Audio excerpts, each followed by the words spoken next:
Hey everyone, how's it going? Nice to see a nice crowd here, especially during happy hour. So my name's Alicia. I'm a product manager on Google Cloud, and I'm going to be starting us off, and I'm going to be joined by Sean and Hugh, also from Google Cloud. So to get started, just a quick look at our agenda. So I'm going to start us off with an introduction about some concepts around Earth observation and geospatial data. Sean's going to show us how to enrich data that you have in BigQuery with Earth observation data using Python and user-defined functions. And Hugh is going to introduce us to a new capability in BigQuery that brings raster analytics from Earth Engine to BigQuery that's actually just announced in public preview today. So everyone here is familiar with BigQuery. It's a tool that you know and love. You probably use it every day. You may also be familiar with some of the geospatial capabilities that BigQuery has with the geography data type and ST functions. But what's new here is the inclusion of Earth observation data. And you're probably familiar with Earth observation data, but maybe you don't know. This is what you see in Google Maps satellite view, or if you've ever explored the world with Google Earth. So to start, I'm going to answer a question that you may be having right now, which is, what is geospatial? It's a broad term that's used to describe a component of where in data. The most common example that most people are aware of is an address. And addresses can be represented as text. You can think like 1234 Sesame Street, Las Vegas. And that text can be useful on its own.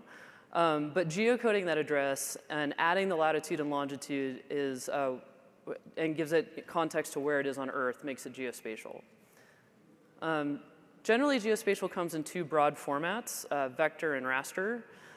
You can think of vector data as something that you see on the map that represents a location or a shape. So think like latitude and longitude, a building outline, a point of interest, or a road. Raster data is a little different. Raster data is actually imagery. And in the case of what we're talking about today, that imagery is satellite imagery and its derived data sets. So you may be asking, why is this coming up now? I've gone up my whole career with never hearing the words geospatial, vector, raster. And basically the answer is that there's an awakening happening in our customers around the need for geospatial data and how it can help their business decisions. All right, so as I mentioned earlier, BigQuery has long had the capability to process vector data with the geography data type and ST functions. And you may have seen demonstrations like this in the past that show BigQuery's built-in geospatial processing for vector data. This capability enables performant queries of tables with vectors geometries and answer geographic questions. So for example, this query asks, how many parcels in Texas have impervious surface? Moving on to raster data, let's talk briefly about the Earth observation data and how it's used. So at a high level, Earth observation data includes information about the Earth's surface, water, and atmosphere measured by remote sensing platforms like satellites or aerial sensors. And you're likely familiar with this type of Earth observation data from satellite imagery in the visible spectra, which is what you see here on the left. And looking at these pictures of the Earth on their own can be amazing, but the really powerful insights come from what we can derive from them. So they help us assess and monitor the changes in the natural and human-made world. And for example, we see here a derived data set showing where palm oil and rubber are being grown in 2020. So Earth observation derived data sets, they are created through tools such as Google Earth Engine, which is also another product available on Google Cloud. And Earth Engine is combining petabyte scale catalog of satellite imagery with planetary scale analysis capabilities. And it's used by scientists and researchers and developers to create derived data sets from Earth observation that show the changes, trends, and quantify the differences on the Earth's surface. And to give you an idea of what these derived data sets are, here's a few common examples that are used by our customers to help answer questions about their business or enrich their data. And the important thing to note here is that this is only a small number and a few examples. There's many, many, many more in the Earth Engine data catalog. In fact, we have over 90 petabytes and growing daily of data. So now that we've talked about geospatial data, Earth observation data, and how those derived data sets are created, let's talk about a more specific example of how Earth observation data can be transformed into insights that help us monitor the Earth. So this is an example of a raster showing the probability that oil palm is being grown in an area in Indonesia. This raster was created from public satellite image sources by training a vertex model to predict the probability of oil palm in each pixel from the satellite. And the result is probability values from 0 to 1. The darker green here indicates higher probability of where palm was growing in the year 2023. And what we see along the bottom, this is showing an area successively zoomed in, so you can see that the area of dark green in the middle is being correctly identified as palm, and we're looking at it with high-resolution imagery. All right, so now I'm going to provide a little bit of context. And so let's look at what Earth observation derived data can help in a business case.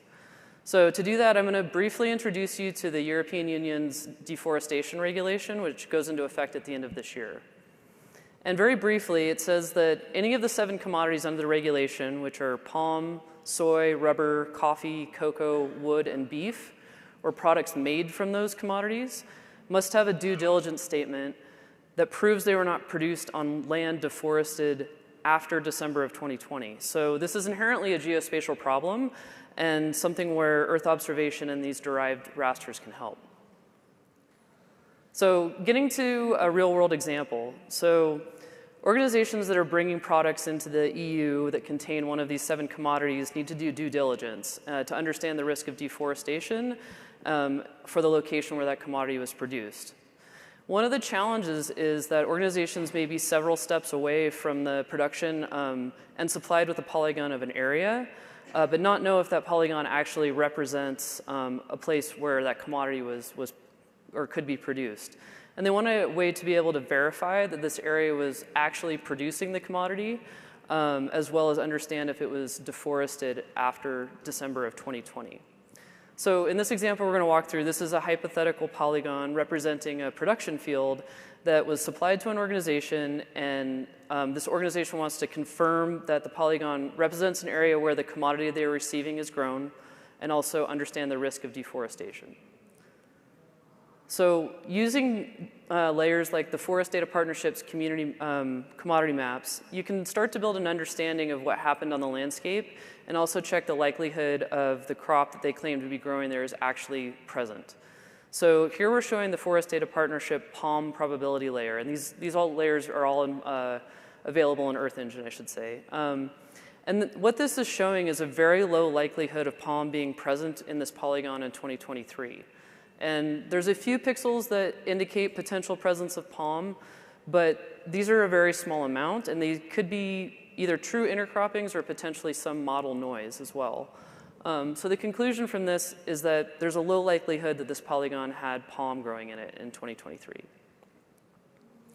We can do a similar thing for rubber. Here, this is the Forest Data Partnership rubber probability layer. Again, like palm, it's showing a very low probability that rubber was growing within this polygon. So here's where it gets interesting. This is the Forest Data Partnership layer for cocoa probability. And as you can see, the majority of the polygon indicates a high probability of cocoa. So the reasonable conclusion from this is that there's a high probability of cocoa being grown here in 2023. So if your supplier says that this polygon represents cocoa and that's what you're buying from them, that's great news. That means that you can feel confident that that's probably correct. However, if they said they were providing something else from this polygon, that's when you should potentially be asking some questions of your suppliers. So at this point, we have signals that this polygon has low probability of palm or rubber growing in it, has high probability that cocoa was being grown in 2023.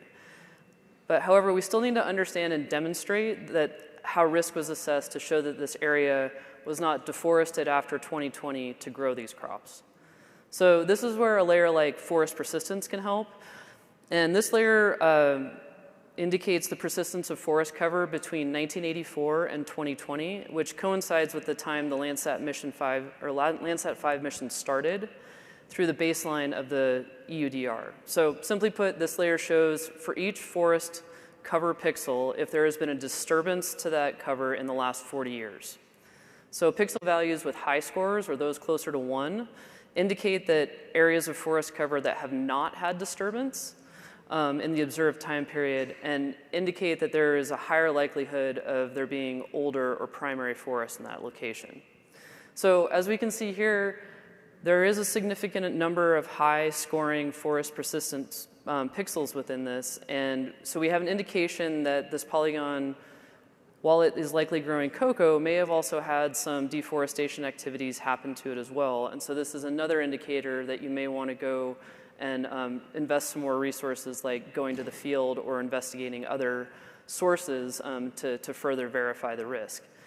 And the other thing I wanted to point out was that this method that we just walked through is following what's called the convergence of evidence method, which is developed with the Forest Data Partnership and the UN FAO, which basically means bringing together multiple data sources and business logic to make a decision about risk. And there's a link on the bottom of the slide here, and you can go read more about it at that location. So now that we've seen kind of the method, when we start thinking about scaling it, you're definitely not going to want to do this for every one of your polygons in a large supply chain. So now I'm going to have Sean come up and talk a little bit more about how to scale this. There you go. Thank you. Thank you, Alicia. Wonderful. So we hear this term a lot in data analytics. It's enrichment. And in this case, we are trying to enrich it from these raster data sources. So I wanted to kind of start with where we are, so that when I can bring up Hugh, we can show you where we're going with what we launched today. And really, this has historically been done two main ways. How do you bring that raster data to your tables?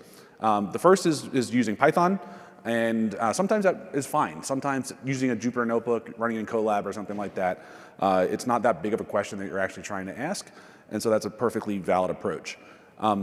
Another approach is to actually build a cloud function on Cloud Run and make a UDF that calls that, and we'll show examples of both of these. So what's really nice about the Python API? So first of all, it's great for prototyping. You can get into a notebook, use AI generation in the code cell, not that I would ever do that, and go quickly build these prototypes. Other things is that, when you're looking at this data, Python has an amazing ecosystem of data science tools, pandas data frames, geodata frames, et cetera. And so when the questions aren't that big, and you can actually bring them into the memory of the notebook, it's actually a great approach. So I thought I'd walk through an example of how this works. We're going to be looking at deforestation in the Republic of the Congo. Our partner Cardo, you'll hear their name a lot during this talk. They maintain one of the BigQuery public data sets for us, and it's the Overture Maps. So this is a foundation of open source maps pulling from OpenStreetMap and a number of other providers, which Cardo updates for us every single month. So it's a great place to go to find vector data in the BigQuery public data catalog. And specifically here, what I'm going to do is just do a query to go get the region of the Congo using its digraph. So in my notebook, and by the way, there's 3 notebooks that accompany this session. There was a link in the very beginning, but we'll also have it on the final slide that we keep up. So there'll be three notebooks for you to try. So when I run this first cell, you can see that I pull back these geometries. So this was that selection, pulling back the 12 different departments of the Republic of Congo. Now, I want to ask a question about deforestation. So my goal is to utilize a layer that tells me about land cover. One of those is provided by the European Space Agency. It's in the Earth Engine catalog. That's a 10-meter product that has basically every single pixel has a land type: water, shrubs, forest, etc. So this is the layer that I'm going to use from Earth Engine. Now, we have a very robust Earth Engine API for Python. It just went to version 1 this year, and we're already up to 1.59. That was actually a pretty major release for us. It's been around since 2013, but we've actually increased really stability and typing with it this year. And so the first thing to do is to import our requirements. So we're going to import EE. So this allows us to actually interact with Earth Engine from a Python environment. Then we have a couple of other imports here as well. So when I'm talking in a notebook, I'm actually creating a session on the server in Earth Engine So I'm starting to build my script. I'm starting to build the computation that I'm asking Earth Engine for. The first thing that I want to do is define an image. And we do this with ee.image, and then we provide a string that points to that catalog location.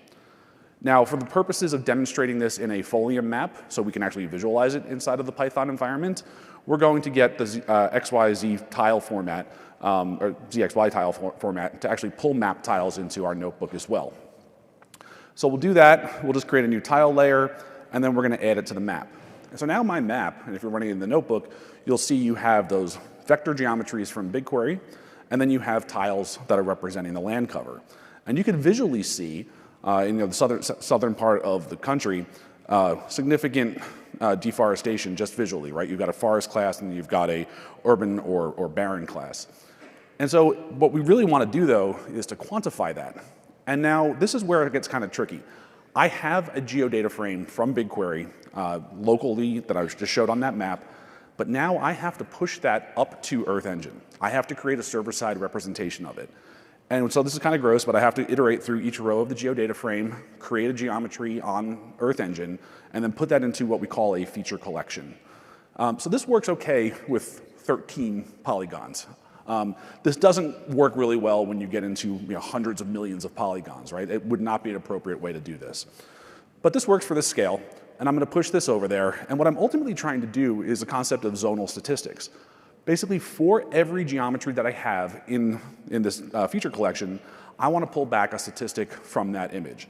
And in this case, I'm looking for the mean. I'm just trying to understand what is the percentage of forest, like specifically. So how many pixels inside of the polygon are forest versus not forest. So we do that. We create a filter to say I want the image specifically where it's equal to 10, because 10 is the value for forest. And then we go through and we do a reduce regions call. So the reduce region call takes the input of our collection, which is our features, and then we're telling it we want specifically the mean. And we're also saying this is a 10-meter input. This is a pretty big country. We can actually put this down at 1 kilometer, so we can adjust the scale to reduce our cost of our processing. And in this case, at this level, it's an approximation anyway, so that's fine. Now, another thing that we launched about 3 years ago was a REST API for high-volume retrieval of data from Earth Engine. Now, this allows you to make up to 32 megabit calls, and it's great if you're trying to compute pixels or just pull down pixels for machine learning purposes if you need a bunch of imagery data.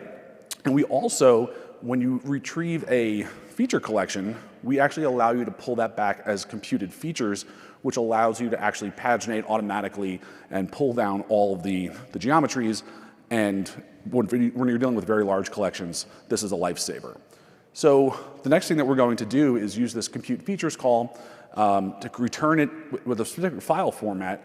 And the really nice thing is that you don't have to do this. We actually will return it and build it in the Python client as a GeoPandas geodata frame as one of the formats. So the result of this is our map. And now you can see our geodata frame has been enriched. We have a new column in here called mean, and that I can use to build a chloropleth map that you see here that kind of quantifies what we saw previously. We've got some of the departments have high forest, so they're in green, and then we've got the ones that are shown here in red.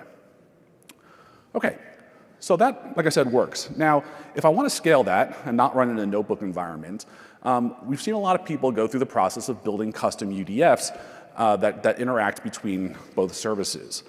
This can be great for simple functions like get precipitation, or it could be very complicated workflows that you want to chain a number of these together. So this uses our ability to use remote functions, which I can write this in Python, I can write it in Node.js. We have both libraries for Earth Engine. And basically for each one of these, I can, in a SQL statement, call that function, which calls the Cloud Run function to execute my code. Our partner Cardo has done this. They've built extensions into their WebGIS tool for very specific purposes. I want to get elevation. I want to get NDVI, which is a vegetation index, or I want to get precipitation. So there's Earth Engine code packaged into each one of these, and they're curated to go to specific data sets for you. My colleague, Encore, I don't know if he's in the room today, published a blog about this about 2 years ago, about how to deploy a function. It looks very similar to what we just did in the Python environment. We're going to import Earth Engine. We're going to, because it's a cloud function, we have to put in the appropriate scopes and credentials. And now I'm writing my Earth Engine code. And for every geometry that gets pushed into this function, it's going to run through this, and it's going to calculate an NDVI calculation for that particular area. Okay? And then when I want to call that, all I need to do is call the specific function, in this case get NDVI, with the geometry from the table that I have. And I want to return a specific year or a specific month, in this case, the month of July in 2024. When all of that starts to get really, really complicated, it can be very helpful to have a low-code tool like Carto Workflows to build that. So Carto has this great tool. You just drag and drop. So you start with a table. You say, I want to go get elevation. I want to go get precipitation. You can chain all of these together. And then it will actually write the spatial SQL for you underneath. And then you can productionize this. You can put it into Cloud Scheduler so that it can run automatically. It can respond to a pub sub event, for instance. Great. So that is what it looks like today. Now I'm very excited to bring up Hugh, and he can talk to us about what it looks like starting today.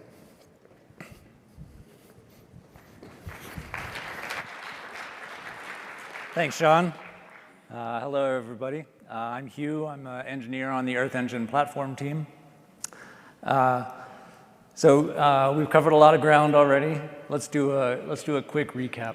So Alicia introduced us to the world of geospatial rasters. There's a ton of data there, petabytes and petabytes, describing our planet, from simple things like temperatures and elevations to reams of visual data from satellite sensors to derived properties like predictions for land cover, land use, fire risk, flood risk, even weather forecasts are available. She also gave us a really good example of analysts trying to validate their supply chains using Earth Engine, examining the plots of origin for compliance with EUDR's deforestation regulations. And Sean showed us how tools like Python and remote functions can tap into that trove of data and annotate BigQuery tables that describe the places that we care about with insights derived from Earth Engine rasters using Earth Engine analytic functions like reduce regions. As powerful as those tools are, I think Sean would be the first to admit there is a learning curve, and they're not quite as simple as one would hope. But what if it were easy? What if you could harness Earth Engine's raster analytics and use its data catalog with the familiarity of SQL without ever leaving the BigQuery editor? Well, today we're announcing the public preview of st_region_stats, which is a function in native SQL that lets you do just that.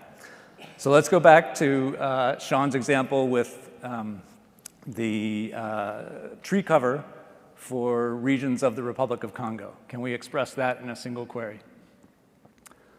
This is what it looks like with st_region_stats. So let's break that down. Running a query on just the from clause here, we can see the table identifies the regions and includes these geometry or geography objects called geometry in the column name that outline our region of interest. You can think of these regions as like a lasso that you're throwing into a field of pixels and computing statistics on the enclosed region. Okay? So we pass that geometry to st_region_stats. We also pass it through to our result set so that we can display the results on a map. The next argument identifies the raster from which we're going to draw these pixel values. In this case, the EE colon at the beginning indicates that it's an Earth Engine raster. But you can also use cloud-optimized geotiffs or COGs that you have stored in Google Cloud Storage buckets. In this case, it's the same image Sean used, 10-meter pixel resolution. We're going to use the map band. I think it's the only band in this image. And we're going to identify the one value within that band 10 that identifies forest cover. This is kind of an interesting case of ST region stats because basically we want to transform these arbitrary category values into a Boolean so that we can take a mean and get a meaningful tree cover fraction for our region. Okay? And then the last argument allows us to specify a scale for the analysis. As Sean alluded to, you can conduct these analyses at different scales to control execution time, associated costs, and playing that off against the precision of the results.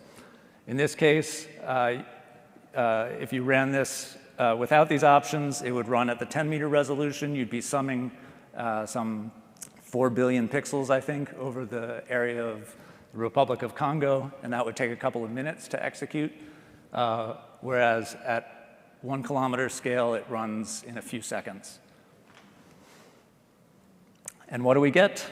Well, we get exactly the same results Sean did because it's the same computation infrastructure under the hood. Earth Engine's doing the work. Let's go back to a more detailed example and reconsider Alicia's case where we want to analyze our supply chain and identify any originating plots where we might have to investigate whether there's compliance issues with EUDR. How can we phrase that as a SQL query using ST region stats?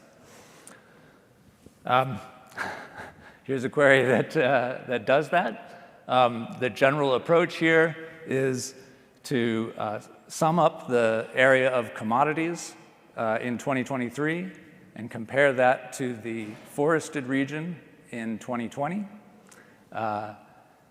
And if the commodities in 2023 are greater than the non-forested area in 2020, then there's a good likelihood that some of that commodity area came at the expense of the forest.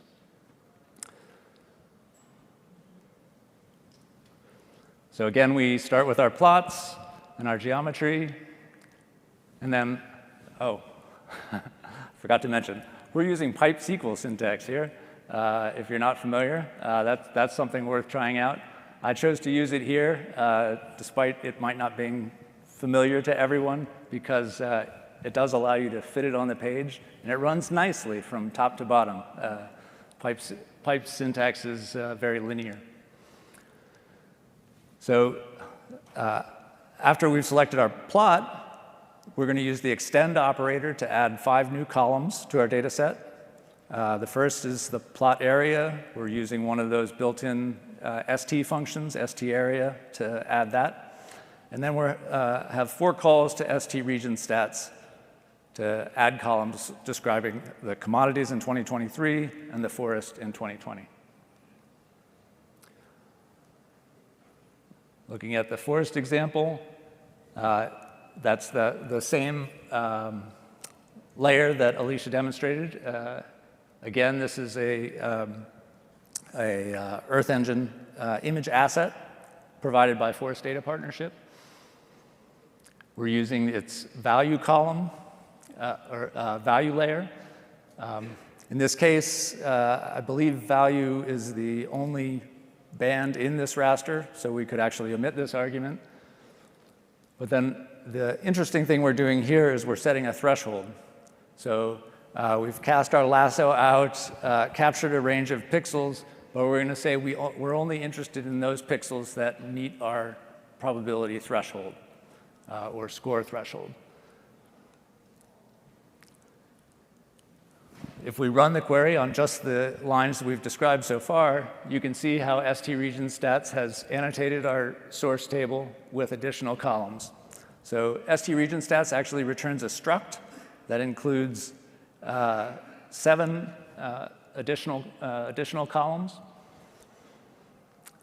They are the count, the number of pixels, which is a good one to pay attention to make sure you're doing an analysis at an appropriate scale. These are small plots, so the counts are relatively small. Min, max, standard deviation, sum, and mean all describe the values from the pixels. You can use the minimum and max to do a little sanity check that your threshold was applied appropriately. And then the last column is the area of the pixels that matched our filtering criteria. We repeat this for the 3 commodity layers. Call extend again to sum up our results, totaling our commodities and computing the forest area in 2020, or non-forest area in 2020. And what do we get? Well, we get some plots that we need to look at. So the first plot in particular showed 57% forested area in 2020 and maybe fully 100% commodities in 2023. The commodity layers are calculated independently. So depending on the thresholds that you set, multiple commodities can claim the same pixels, so you can add up to more than one here. It would be a simple extension to this query to add a link to a visualization that would allow you to inspect visually high-resolution imagery from the 2 time periods. That would look something like this. As we saw in Alicia's example, this is a time-consuming process requiring trained individuals, but using ST region stats really allows you to identify just the problematic cases for this further manual inspection. So if you've got thousands or tens of thousands of plots in your supply chain, ST region stats could really streamline that process. Now that you understand how ST region stats works, you might wonder what other rasters are out there. How else can you use this function? A great place to start is BigQuery's Analytics Hub.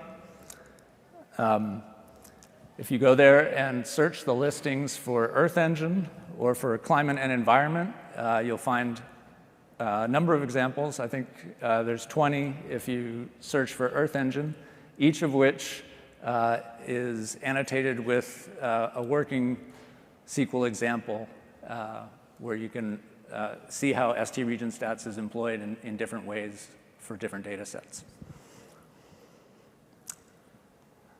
And I think that's all we have.